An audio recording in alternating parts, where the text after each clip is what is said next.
Se você está sofrendo com problemas de superaquecimento, ou até mesmo quer fazer um upgrade na sua máquina, seja por desempenho ou por estética, você está no lugar certo. Hoje nós vamos falar sobre Air Coolers versus Water Coolers. Então, já deixa o like nesse vídeo, se inscreve nesse canal, porque eu tenho certeza que esse vídeo vai te ajudar de alguma forma.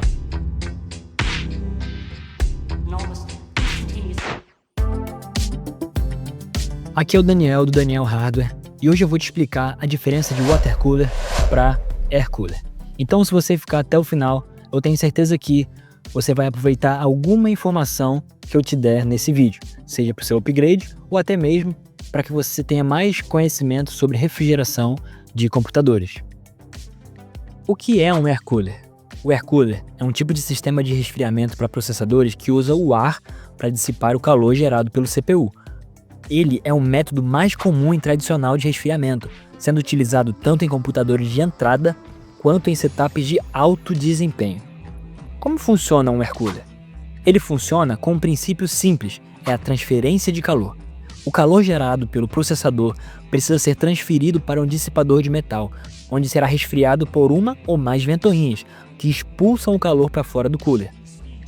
Então, esse processo pode ser explicado em 5 etapas. Primeira etapa, o processador gera calor, enquanto executa as tarefas intensas, como jogos, renderizações ou programas pesados.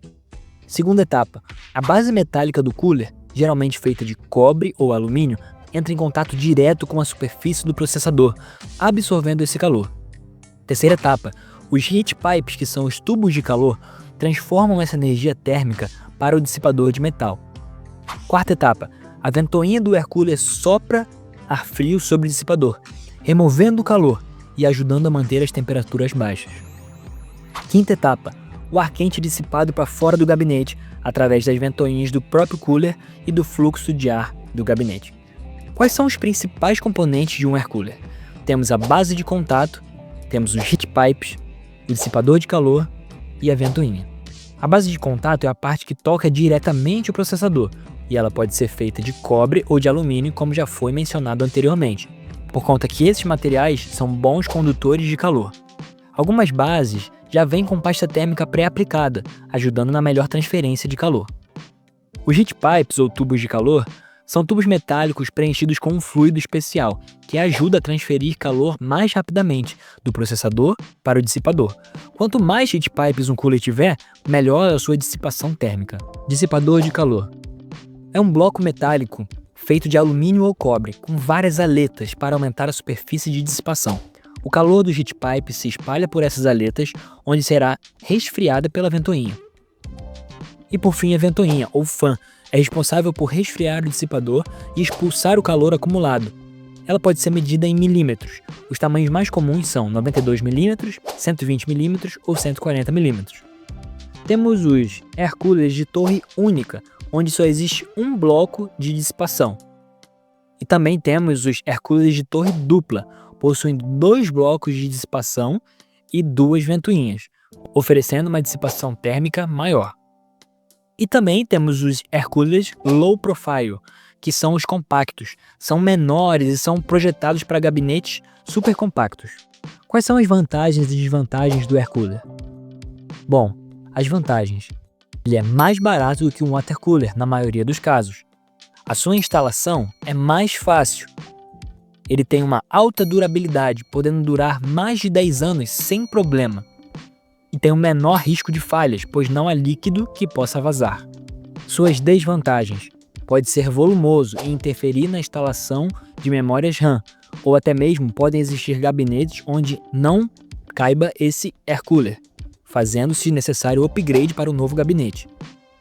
Ele tem seu desempenho limitado em processadores com alto TDP, então dependendo do desempenho do processador, será necessário um Water Cooler. E ele pode ser barulhento, em modelos de ventoinhas pequenas ou de baixa qualidade. O que é um Water Cooler? Um Water Cooler é um sistema de resfriamento líquido, utilizado para dissipar o calor do processador. Ela é mais eficiente do que os Air Coolers em muitas situações, especialmente em processadores com alto TDP ou processadores que estão trabalhando em overclocking.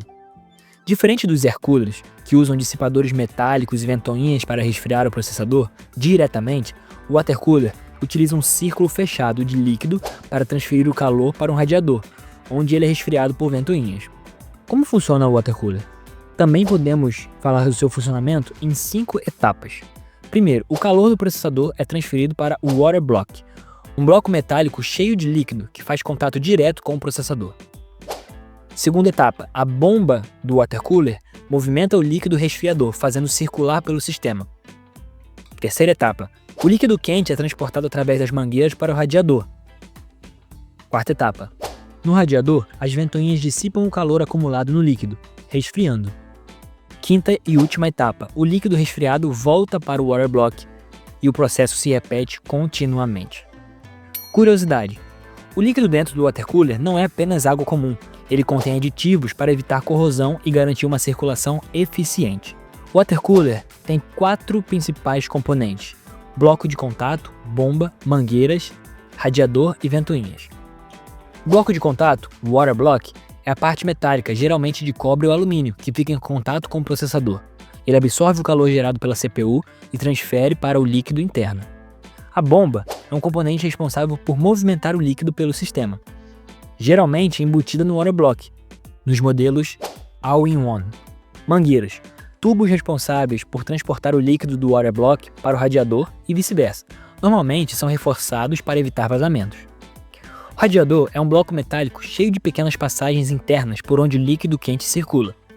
As ventoinhas resfriam o radiador, dissipando o calor e reduzindo a temperatura do líquido.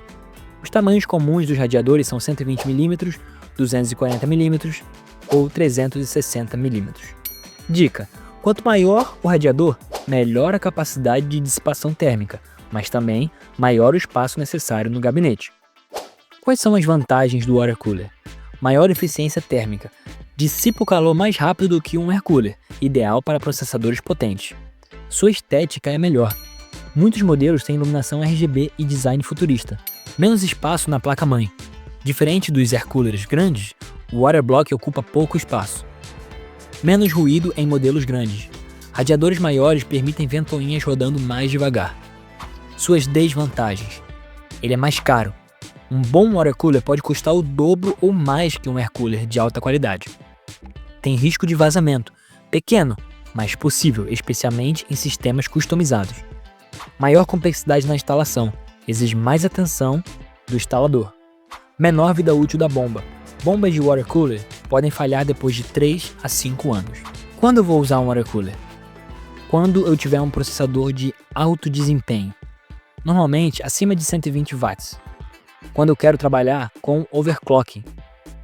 Quando eu preciso de um sistema de baixo ruído e alto desempenho. Quando eu quero um sistema mais bonito e moderno, com RGB e estética limpa. Evite o water cooler se você tem um orçamento limitado, seu processador é de baixo consumo, seu gabinete não tem espaço para um radiador ou você não quer lidar com a instalação complexa. Bom, concluindo, se você quer eficiência térmica, prefira um water cooler. Se você quer um ruído mais baixo, também prefira um water cooler. Agora, se você está levando em consideração o custo, a manutenção, a instalação e a durabilidade, pode ir nos air coolers sem dúvida. Bom pessoal, esse foi o vídeo. Espero que vocês tenham gostado desse conteúdo informativo. Bom, logo em breve eu fiz 2 aquisições de 2 air coolers e vou estar trazendo testes para vocês. Então fica comigo, curte esse canal, comenta se você gostou e se inscreve nesse canal para que você não perca as próximas novidades que virão. Até mais, fiquem com Deus.